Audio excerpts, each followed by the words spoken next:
요한계시록 7장 1절로 8절까지의 말씀입니다.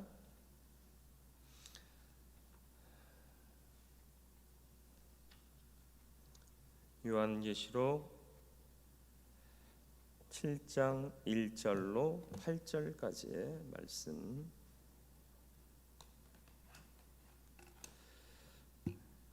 말씀 봉독해 드리겠습니다.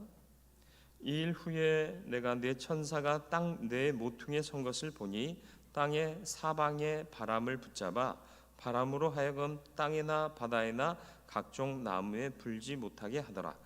또 봄에 다른 천사가 살아계신 하나님의 인을 가지고 해돋는 데로부터 올라와서 땅과 바다를 해롭게 할 권세를 받은 네 천사를 향하여 큰 소리로 외쳐 이르되 우리가 우리 하나님의 종들의 이마에 인치기까지 땅이나 바다나 나무들을 해하지 말라 하더라. 내가 인침을 받은 자의 수를 들으니 이스라엘 자손의 각 지파 중에서 인침을 받은 자들이 14만 4천이니 유다 지파 중에 인침을 받은 자가 1만 2천이요 루벤 지파 중에 1만 2천이요 갓 지파 중에 1만 2천이요 아셀 지파 중에 1만 2천이요 납달리 지파 중에 1만 2천이요 므낫세 지파 중에 1만 2천이요 시므온 지파 중에 1만 2천이요 레위 지파 중에 1만 2천이요 이사갈 지파 중에 1만 2천이요 스불론 지파 중에 1만 2천이요 요셉 지파 중에 1만 2천이요 베냐민 지파 중에 인침을 받은 자가 1만 2천이라. 아멘.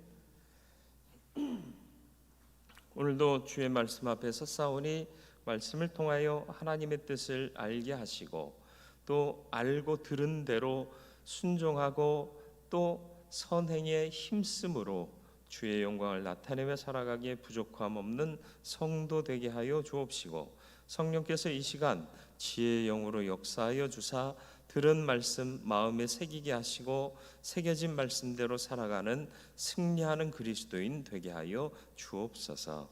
예수님의 이름으로 기도드리옵나이다. 아멘. 인을 살아계신 하나님의 인을 가졌다, 도장을 가졌다는 뜻이죠. 그런데 세상 네 귀퉁이에 네 모퉁이에 천사들이 서서 바람을 붙잡고 있다. 이 바람이 뭘까요? 땅에나 바다에나 각종 나무에 불게 할 바람인 거죠. 태풍과 같은 큰 바람입니다. 모든 것을 휩쓸어 버리고 무너뜨리고 뽑아버리고 그런 심판의 바람인 거죠. 이 강력한 태풍 앞에 설 자가 없습니다. 제가 휴가 중에 태풍을 맞았는데요. 태풍 부는데 한번 나갔어요. 뭘 가지러 나갔는데요. 제가 바람에 의해서 제가 밀린 적이 처음입니다. 그러니까 다행히도 태풍 근접하지 않은 좀 떨어진 위치에 있었기 때문에 그나마 좀 밀리는 정도에서 끝났지, 태풍 가까이에 있었더라면, 태풍이 한반도를 통과했더라면 아마도 우리나라에 상당한 피해를 주지 않았을까 생각이 됩니다. 그런데 이번 태풍보다 또 더 큰 태풍이, 더 강력한 태풍이 올라오고 있는데 예상 경로가 한반도를 통과하는 경로라고 그래요. 그러니까 만반의 준비를 다 해라 이렇게 방송하던데, 태풍, 잠깐 지나가는 태풍도 어마어마한 피해를 입히고 또 파괴를 일으킵니다. 그런데 사방에서, 세상 사방에서부터 불어오는 태풍이 있다면 그 누구도 피할 수가 없겠다라는 것입니다. 1절 말씀 보시면 이일 후에 내가 내 천사가 땅의 네 모퉁이에 선 것을 보니 땅의 사방에 바람을 붙잡아 바람으로 하여금 땅에나 바다에나 각종 나무에 불지 못하게 하더라. 그런 불지 못하게 지금 붙잡아뒀어요. 왜 붙잡아뒀을까요? 이 태풍은, 이 바람은 심판을 의미하는데 사방으로부터 올 심판을 붙잡아둔 거예요. 잠시 멈추게 한 거죠. 그 이유가 뭘까요? 3절 말씀에 그 이유가 나와 있습니다. 이르되 우리가 우리 하나님의 종들의 이마에 인치기까지 땅이나 바다나 나무들을 해하지 말라 하더라. 하나님의 종들을 보호하기 위해서 인을 치실 건데 그 인치는 일을 끝내기까지는 심판을 유보하라라는 것입니다. 창세기 6장에 보면 타락한 세상에서 노아와 그의 가족들을 대홍수 심판에서 보호하시기 위해서 하나님은 대홍수 심판이 방주가 지어지고 그 안으로 하나님이 명하신 모든 것들이 들어가기까지 유보하셨습니다. 또 창세기 19장에 보면 소돔과 고모라를 심판하시기 전에 롯과 그의 가족들을 소돔과 고모라에서 나오게 하신 후에 소돔과 고모라를 심판하셨습니다.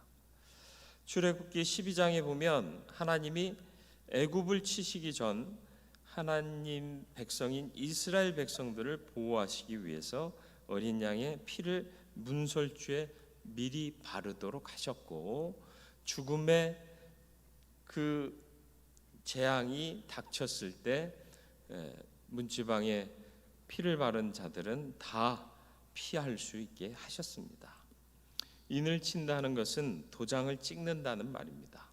도장을 찍는다는 말은 몇 가지의 의미로 볼 수 있는데, 먼저는 도장을 찍었다는 건 내 소유다라는 것입니다.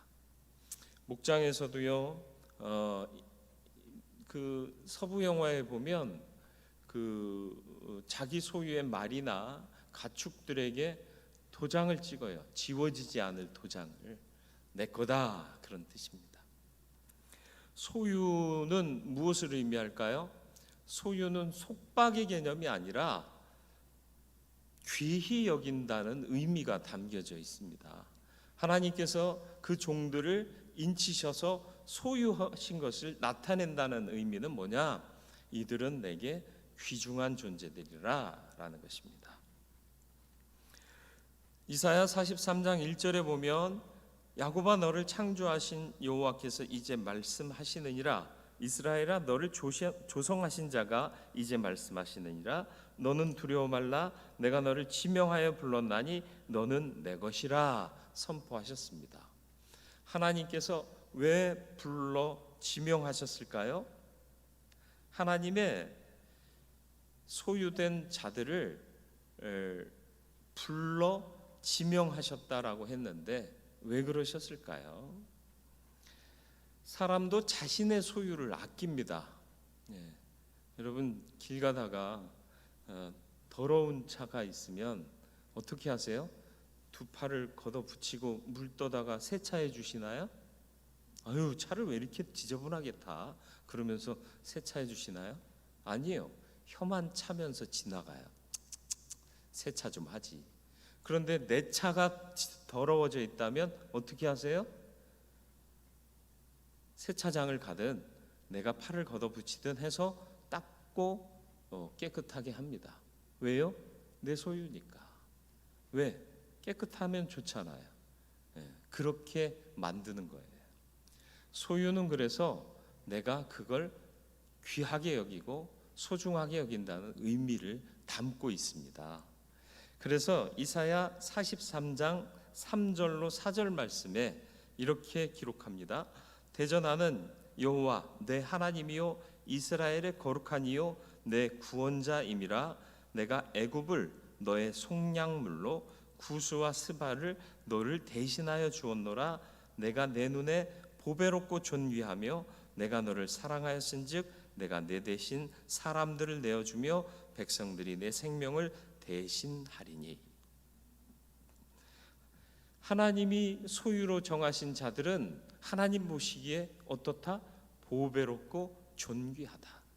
그래서 망할 일이면 애굽을 대신 주고 구스와 스바를 너를 건져내기 위해서 대신 주겠다. 이스라엘아 너는 그토록 내게 소중한 자다. 왜? 불러 내 것 삼아 인쳤기 때문이다 라는 것입니다. 저와 여러분들이 하나님의 인치심을 받은 하나님의 거룩한 종들이 되기를 축원합니다. 그건 하나님의 소유됐다는 얘기고요. 내가 하나님 소유됐다는 것은 속박과 자유의 억압이 아니라 존귀하고 보배롭게 여겨주신다는 것이고요. 그 무엇과도 바꿀 수 없는 그런 존재가 됐다라는 의미라는 것을 잊지 마시기를 바랍니다. 두 번째로 존귀하고 보배로우니 어떻게 하겠어요? 보호한다는 의미입니다.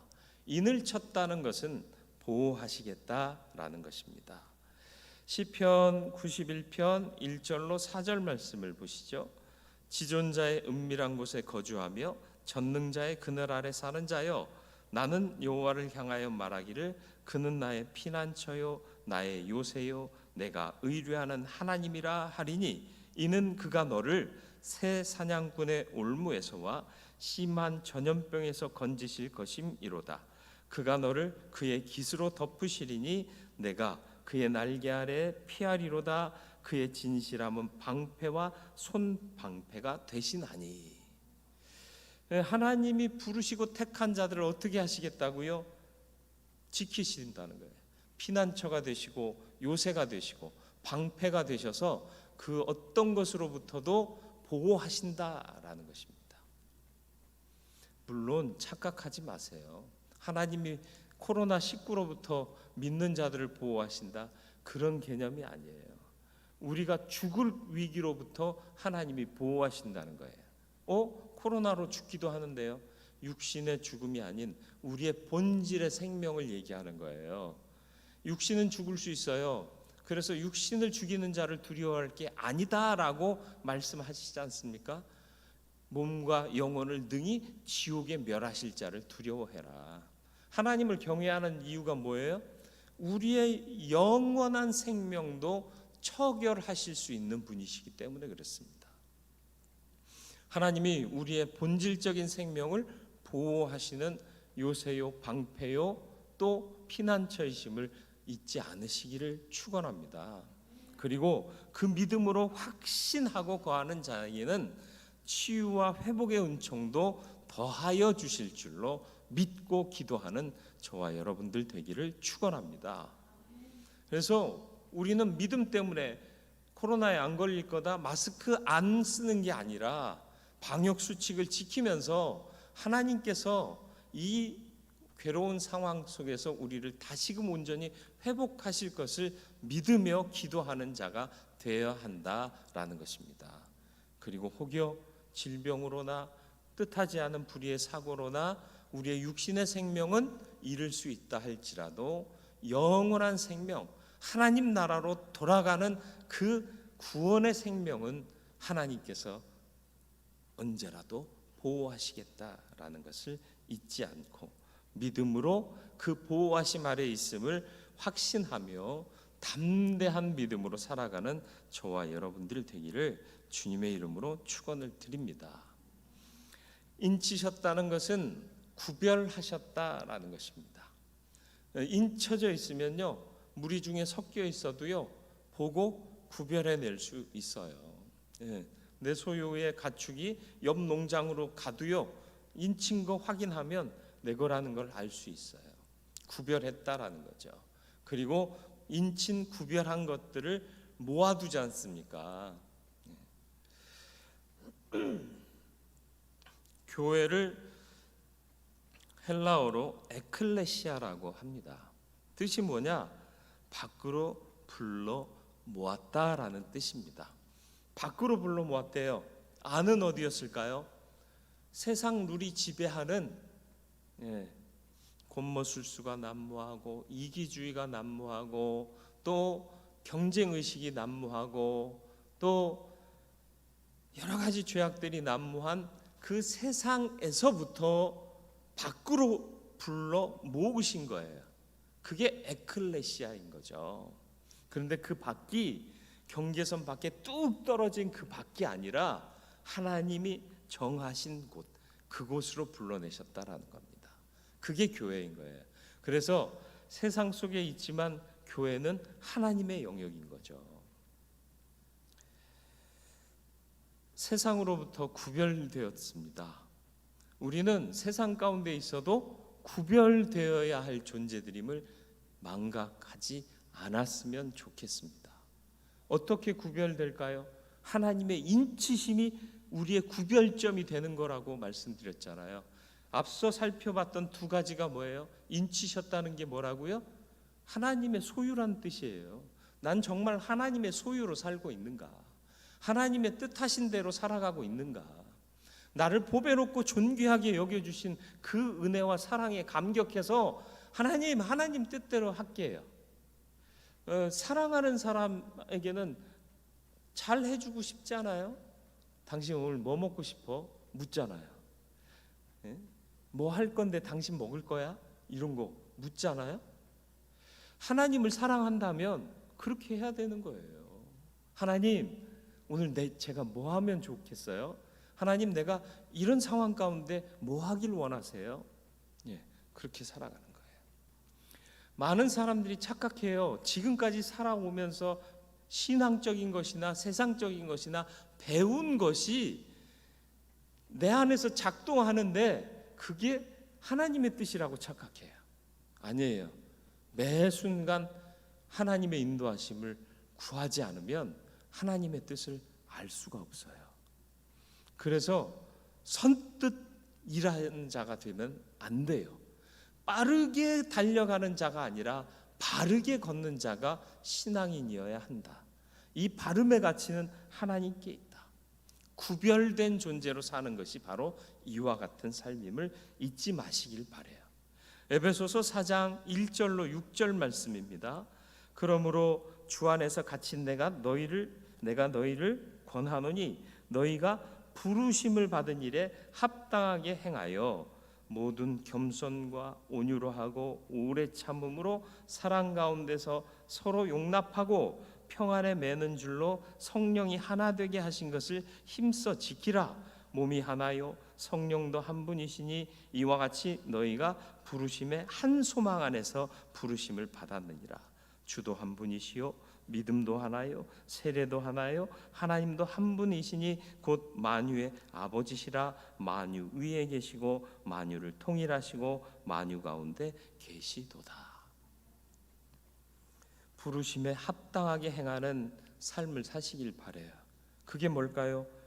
모든 겸손, 온유, 오래 참음, 사랑, 용납, 평안에 매는 줄로 성령이 하나 되게 하신 것을 힘써 지키는 삶이요.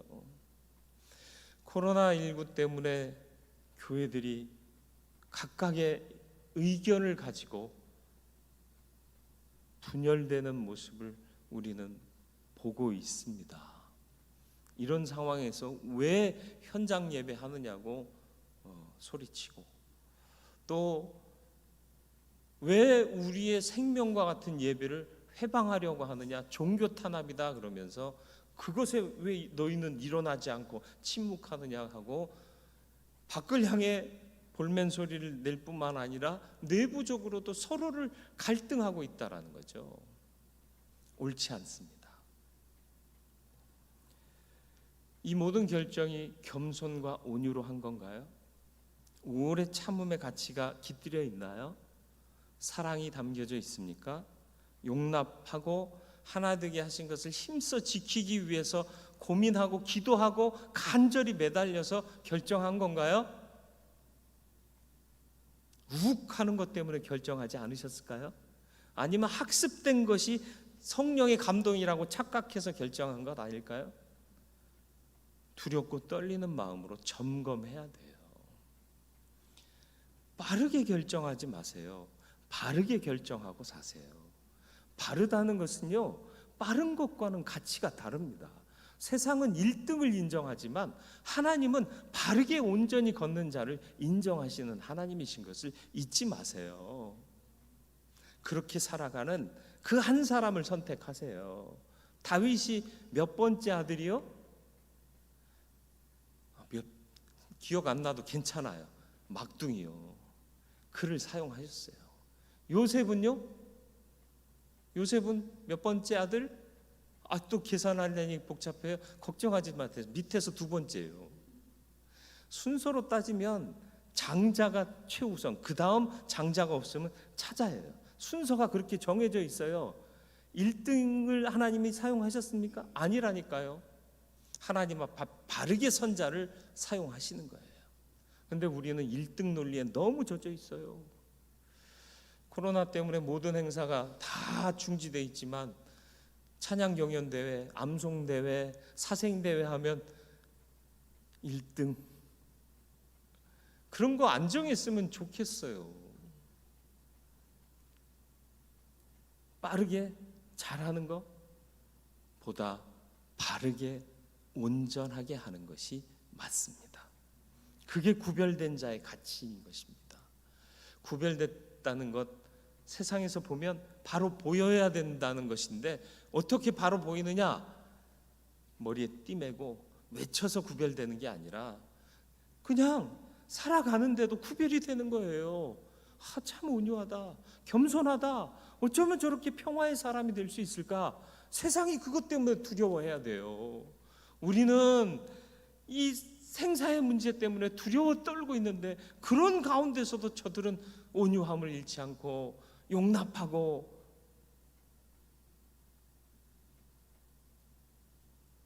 두려움 없이 자신들을 희생하는구나. 이런 것들이 구별점이 되어야 한다라는 것입니다. 부르셨습니다. 우리를 신뢰하신다는 거예요. 선생님들이 예전에 우리 초등학교, 국민학교 다니던 시절에 심부름 가끔 시키셨어요. 요즘은 그런 거 시키면 안 될지도 모르겠어요. 저는 이제 하도 그런 학교 제도를 떠난 지 오래돼서. 근데 선생님이 심부름 맡길 자를 그 반 전체에서 불러내십니다. 저도 어렸을 때 심부름 많이 했습니다. 자랑질이죠. 심부름 왜 맡겨요? 시키면 정확히 그 일을 할 수 있을 거라고 판단하셨기 때문에 부르신 거예요. 왜 우리를 세상 가운데서 구별하셨을 거라고 생각하세요? 이 녀석이라면 내 사명 감당할 수 있겠구나 하고 믿고 부르신 거예요. 여러분, 그 하나님의 신뢰에 대해서 정확하게 그 사명을 감당하고 계시나요? 구별된 자로서의 삶을 살고 있다는 것은 나를 신뢰하셔서 부르신 자의 뜻대로 살고 있느냐가 점검되어야 한다는 뜻입니다.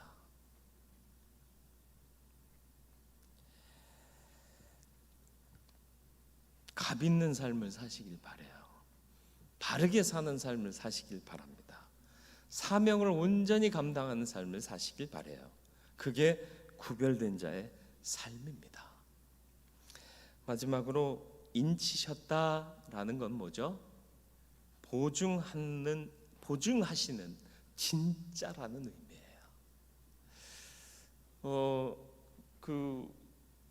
추석 가까워오는데 이제는 추석에도 왕래가 없어서 선물도 많이들 안 하실지 모르겠어요.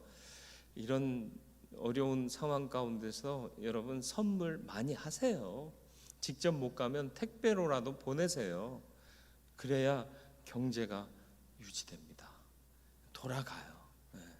그리고 가서 앉아서 못 먹으면 테이크아웃해서 나눠 드세요. 자기 있는 곳으로 사서 가져오면 되잖아요. 자꾸 움직여야 돼요. 사람 있는 곳으로 가서 어울리라는 개념이 아니라 방 안에 있고 혼자 있고 하지 말고 다니시라는 얘기예요. 그러면서 경제가 살아나야 된다라는 거죠. 어쨌든 선물 살 때 보니까요, 비싼 것들에는 꼭 인증 마크가 붙어 있어요. 어떤 거는요, 자기네 그 라벨에 자기네 인장을 찍어가지고 이렇게 테이핑한 것들도 있더라고요. 그게 무슨 뜻이에요? 우리 겁니다, 보증합니다, 그런 뜻 아니에요? 그리고 공문을 받아요. 구청이나 시청으로부터, 정부로부터도 공문이 와요. 그리고 또 지방의 총회로부터도 공문이 와요. 공문에 보면 그 공문이 정말 명령인 것을 확인하기 위해서 찍어주는 게 있어요. 그게 뭐예요? 도장이에요. 직인이요. 누가 직인을 찍었느냐? 이걸 보면 신뢰할 수 있다 없다가 결정되는 겁니다. 총회장 직인이 딱 찍혀 있어요. 그러면 총회장 명령이구나, 우리가 알 수 있는 거예요. 근데 그 없이 오면 신뢰할 수 없는 거죠. 인을 찾다라는 것은 보증한다, 이게 진짜다라는 것을 의미하는 겁니다. 하나님께서 우리에게 그 인을 치셨습니다. 우리가 인침 받은 자인 것을 믿으십니까? 그러면 보증할 만한 존재이십니까? 진짜이십니까? 그리스도 교회, 기독교의 의는 의롭다 여겨주신 의인에 있는 거예요. 그러니까 날 보면 안 진짜 같아요. 그렇지 않습니까? 저도요, 내가 기독교인 맞나? 이런 생각할 때가 많아요. 내가 하나님의 사람 맞나? 이런 생각 들 때가 많아요. 화날 때, 아니면 죄의 유혹이 올 때. 정말 사소한 건데, 정말 사소한 건데, 제가 예를 들었었잖아요. 마트에서 계산하는데 캐셔가 모르고 이제 상품들을 옮기면서 계산 안 한 걸 옮겼어요. 영수증 확인해 보니까 얘가 계산이 안 됐어요. 여러분 어떻게 하시겠어요? 주께서 주신 복 할렐루야 그러시겠어요? 아니면 이거 계산 안 됐는데요 하고 다시 작은 것이라도 가서 다시 계산하시겠습니까? 여기서 진짜냐 가짜냐가 결정돼요. 대단히 큰 일이 아니에요. 별것 아닌 일이지만 깎아줬다면 괜찮아요. 사은품으로 줬다면 괜찮아요. 그러나 실수해서 그냥 온 거라면 정당한 값을 지불하는 게 맞습니다. 갈등하지 마세요. 그리고 하나님이 주신 복이라고 그렇게 포장하지 마세요. 저 사람의 실수를 내가 막아주는 게 진짜가 할 일입니다. 작은 것에서부터 시작하세요. 그러면 가짜인 것들을 볼수록 우리는 진짜가 되어서 무언가를 바로잡아 주려고 하게 될 겁니다. 우리는 진짜가 되어서 어딜 가나 사람들이 야 진짜다, 진국이다, 이런 것을 보게 해야 돼요. 왜요? 우리는 그리스도의 편지거든요. 고린도후서 3장 3절 너희는 우리로 말미암아 나타난 그리스도의 편지니 이는 목으로 쓴 것이 아니요 오직 살아계신 하나님의 영으로 쓴 것이며 또 돌판에 쓴 것이 아니요 오직 육의 마음판에 쓴 것이라. 살아있는 우리 생명의 마음판에 쓰여진 그리스도의 편지다. 그러니까 우리가 어딜 가든지 그리스도의 말씀이 보여지고 들려져서 사람들이 그 복음을 받는 자들마다 죄의 짐을 벗어내고 억압되고 또 속박받는 것으로부터 자유케 되고 낙심되었던 것들이 희망과 소망을 얻게 되는 그런 존재가 되어야 한다라는 것입니다. 4절 말씀 보니 14만 4천이 나옵니다. 12지파에서 1200명씩이요. 12이 상징하는 바는 아시죠? 이스라엘의 완전수의 체계를 제가 언제 한번 말씀드린 적이 있지 않습니까? 3, 7, 12, 40 뭐 이렇게 나가는 완전수의 체계가 있잖아요. 12지파의 완성이죠. 그런데 희한하게 잘 보시면요, 레위가 지파 안으로 들어왔습니다. 레위 지파가 존재하긴 해요. 그러나 12지파에 속하지 않고 각 지파에 나누어져서 각 지파에 들어가서 하나님의 일을 대신했습니다. 그래서 레위 지파는 다른 지파로 구별해서 세지 않고요, 지파라고 12지파라고 할 때 그 안에 들지 않았습니다. 근데 오늘 말씀에 레위 지파가 들어가 있고요, 또 누가 들어가 있죠? 요셉 지파가 들어가 있습니다. 요셉은 그 두 아들이 자기를 대신해서 12지파가 됐거든요. 근데 레위 지파 들어갔죠, 요셉이 지파로 들어갔죠. 그럼 둘이 빠졌어요. 누가 빠졌게 해요? 교회 학교 설교하는 것 같죠? 단 지파와 에브라임 지파가 빠졌습니다. 왜 그랬을까요? 예레미야 8장 16절의 말씀 보겠습니다. 그 말에 부르짖음이 단에서부터 들리고 그 준마들이 우는 소리에 온 땅이 진동하며 그들이 이르러 이 땅과 그 소유와 성읍과 그 중에 주민을 삼켰도다. 적그리스도가 나타나는데 말을 타고 달려오는데 말의 소리가 들리는데 어디서부터 들렸다? 단에서부터 시작된 거예요. 그리고 열왕기상 12장 28절로 30절 이에 계획하고 두 금송아지를 만들고 무리에게 말하기를 너희가 다시는 예루살렘에 올라갈 것이 없도다. 이스라엘아, 이는 너희를 애굽 땅에서 인도하여 올린 너희의 신들이라 하고 하나는 베델에 두고 하나는 단에 둔지라. 이 일이 죄가 되었으니 이는 백성들이 단까지 가서 그 하나에게 경배함이더라. 우상 두 개를 만들어서 하나는 베델에 두고 하나는 어디다 뒀다? 단에다 뒀는데 백성들이 다 단으로 몰려 올라가서 우상 숭배의 짓거리들을 하게 됐더라는 거예요. 그래서 단은 12지파에서 제외되는 거예요. 에브라임은요, 호세아 4장 17절이요, 에브라임이 우상과 연합하였으니 버려두라. 단과 에브라임은 뭐 했다고요? 우상숭배. 하나님이 가장 싫어하는 게 뭐죠? 우상숭배. 가짜거든요. 가짜에 현혹되는 거예요. 여러분, 가짜에 현혹당하지 마세요. 오늘날 가짜들이 난무합니다. 성령의 감동을 구하세요. 그리고 늘 깨어 있으시길 바랍니다. 아무리 선택받은 이스라엘 안에 있다 해도 마지막이 달라질 수 있다는 사실을 오늘 말씀은 기록하고 있는 거예요. 거짓의 유혹당해 넘어지는 자 되지 마시고 끝까지 믿음을 지킬 수 있는 하나님의 사람들이 되시기를 주님의 이름으로 축원을 드립니다. 인침받은 자 되시기를 축원합니다. 우리는 하나님의 소유된 자들입니다. 얼마나 사랑하시고 아끼시는 자인가를 잊지 마시기 바랍니다. 다른 것에 마음 뺏기지 말고 오직 우리 주인은 하나님이신 것을 기억하시기를 축원합니다. 우리는 보호받는 자들입니다. 주 안에 있는 자 되시길 바랍니다. 다른 곳은 안전하지 않습니다. 주 안에 계시길 바랍니다. 구별된 자들입니다.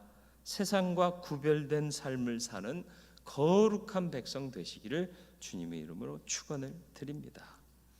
하나님께서 보증하시는 진짜로 살아가시기를 축원합니다.